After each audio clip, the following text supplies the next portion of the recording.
Hey everybody, what's up? This is part 2 of me getting the exhaust done on the Monte Carlo.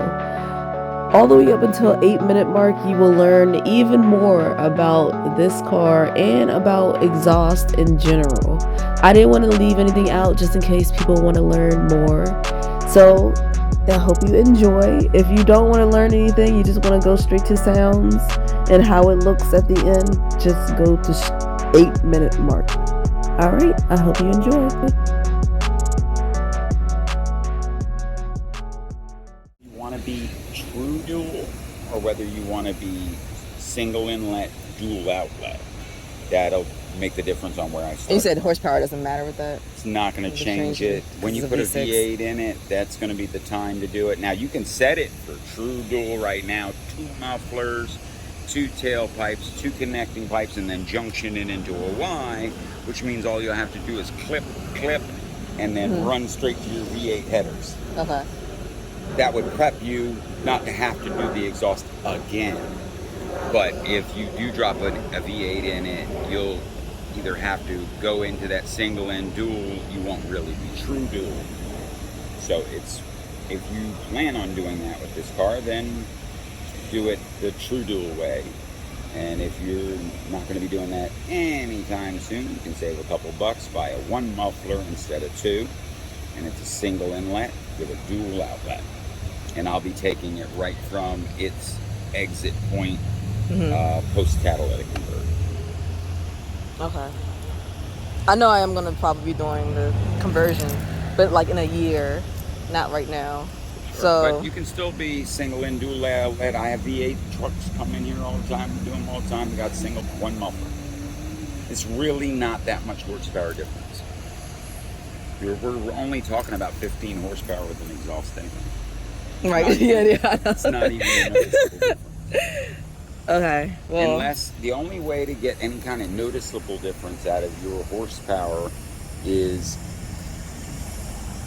exhaust is just that, exhausting the spent fumes from your engine, right?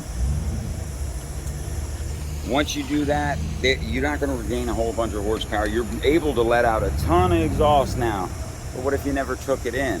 So that's where your intake system plays a factor. Cold air intakes, larger openings, larger throttle bodies, or carburetor adjustments to take in a massive amount of air. You can only give out what you take in, and you can only take in what you give out.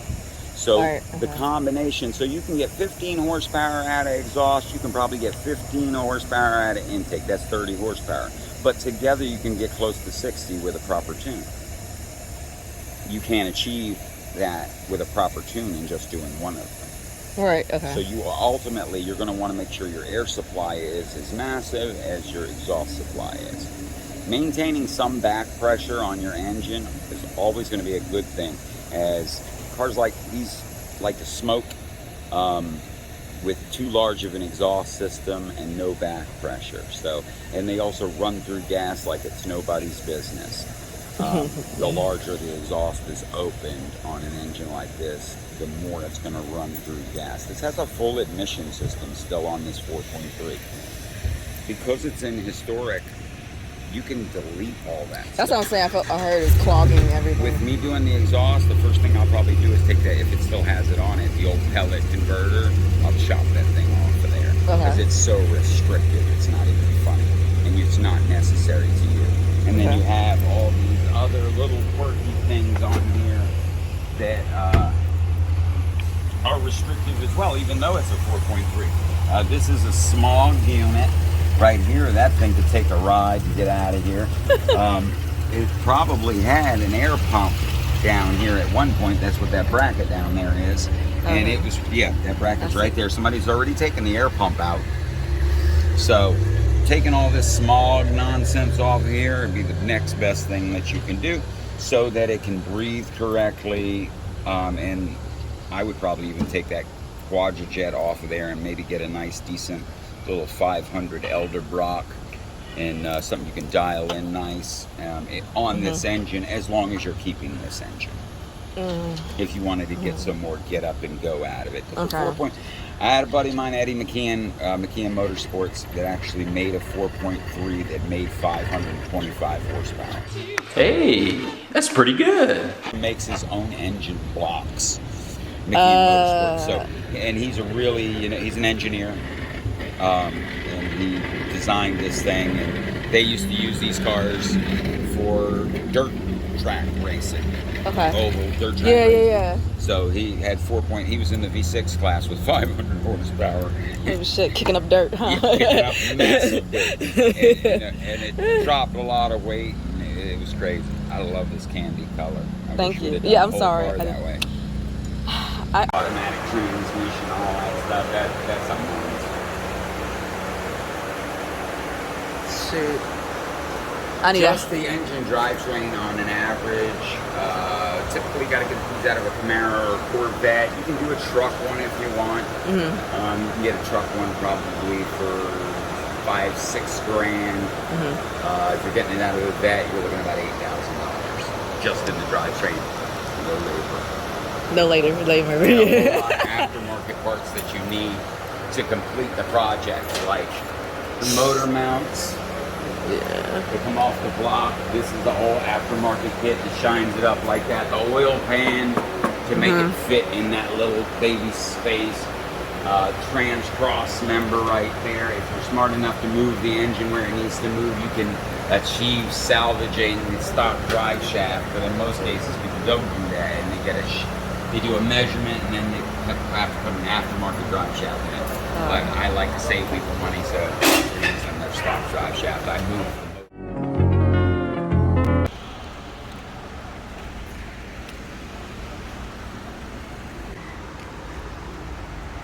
My baby.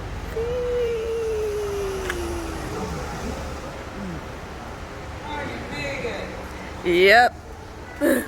It's my husband, Marcus. J. Marcus. How are you, Marcus? I'm sorry. All right. How you doing? Good. You're here before I'm coaching. You do TIG welding too? I'm a master welder. So MIG, TIG, weld, healing arc, underwater welding. Lots of years. Okay. So up here. Now, the manifolds are in a little rough shape, so I did not want to fool with these bolts up here. Otherwise, it would have been a whole nother ball game as far as cost was concerned, and we may have had to put those headers on a little prematurely. So, didn't bother that. Custom made adjacent pipe to jump up, and this is into an X. This is stainless steel.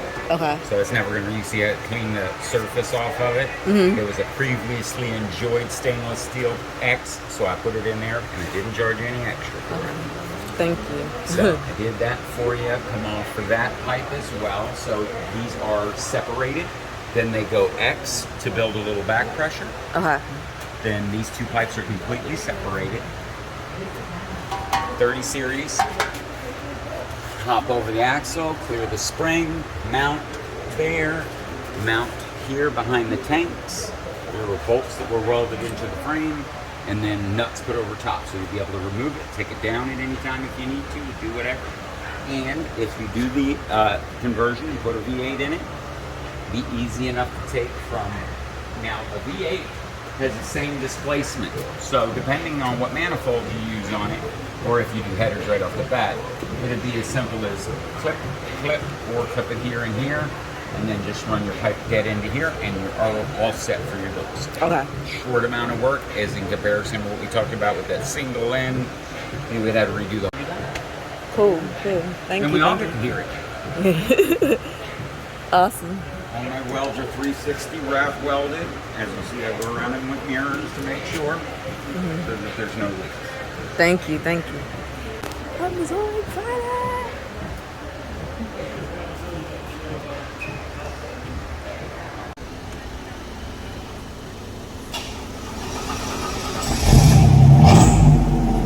Oh yeah, that sounds better.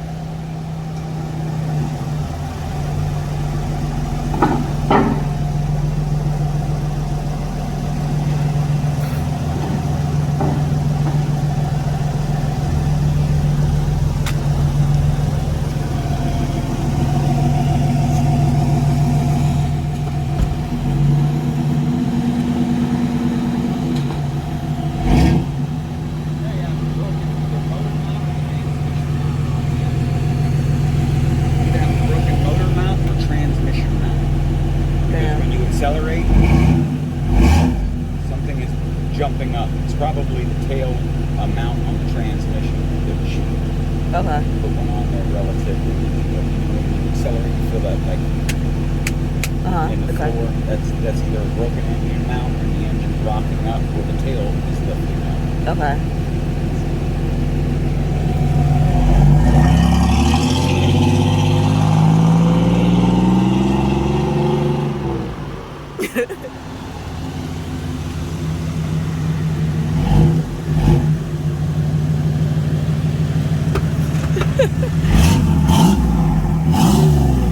Oh my gosh.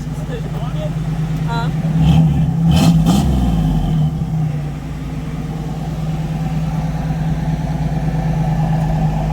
Hey, out far enough for you? I figure I'd go flush with the tires. Yeah, that's perfect. That's perfect.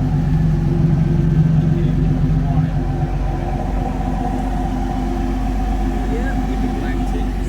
I love it. I love it. No extra time. Thank you. Seats, they're all it's like you can do that. Nice.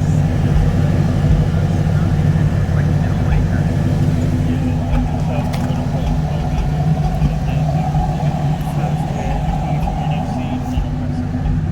Nice.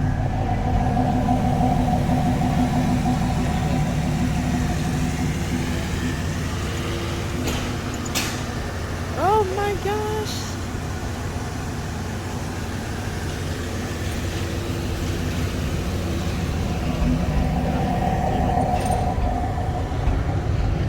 I didn't know which one you liked, but I had a Fairlady twin turbo.